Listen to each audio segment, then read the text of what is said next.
I'm gonna go off script here real quick first. I know this is my first video, but if you don't care, then leave. I don't care. So, Goji Guy did a good thing for the fundraiser for cancer, dinos versus cancer. I know I'm not a part of it. I'm not a part of it because, I'm new to YouTube, but he's done a very good thing. And I hope whoever watches this takes notice of what he did. All right? Anyways, something urged me to make this channel, so why not? Hi, I'm Architect, and I like dinosaurs. So I decided to make this video on, could Daspletosaurus survive on Earth before we thrived?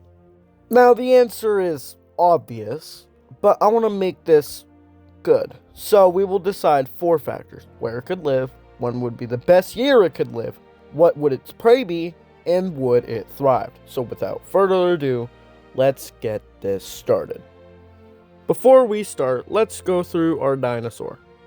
Weighing in 3 to 4 tons, around 9 meters long, and a staggering 11 to 15 feet tall at the hip.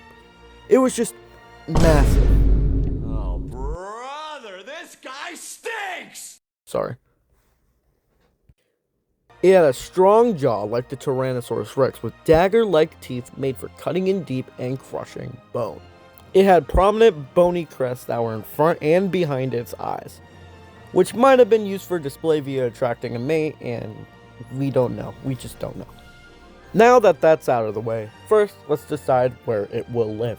It lived in a warm, temperate, swampy coastal plain environment in what is now Alberta, Canada, and Montana during the late Cretaceous period. So we can suggest it lived in Canada to the north of the United States, such as Maine, Michigan, Wisconsin, Montana, Minnesota, and Washington.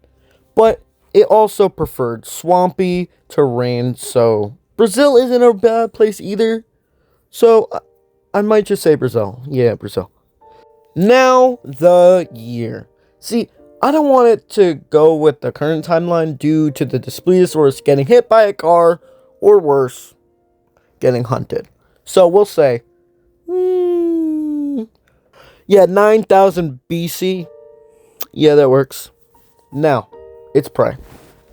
Brazil had an abundance of animals in the 9000 BC, such as Megatherium, Gomphotheres, Glyptodons, ancient humans, Xenorhinotheriums, Paleolama major, and more.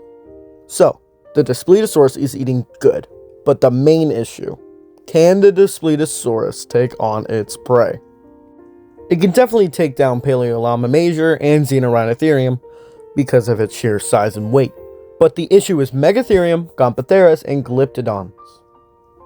Megatherium is larger than Daspletosaurus in height and weight, with also having anteater-like arms made for swiping at predators.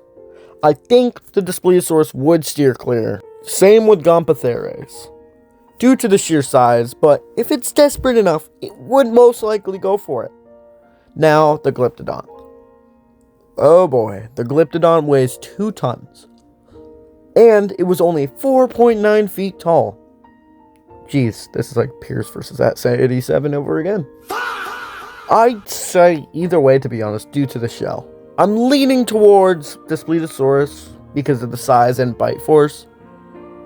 But, it could also hunt black caiman and other animals such as the humans. And now, would it thrive? Absolutely. The only thing I need to worry about was Gomphotheres, Megatherium, and maybe Glyptodon. Just maybe. So, yeah, would it survive? Absolutely. Sorry, this is such a short video. This is my first one, so thank you for watching this. Anyways,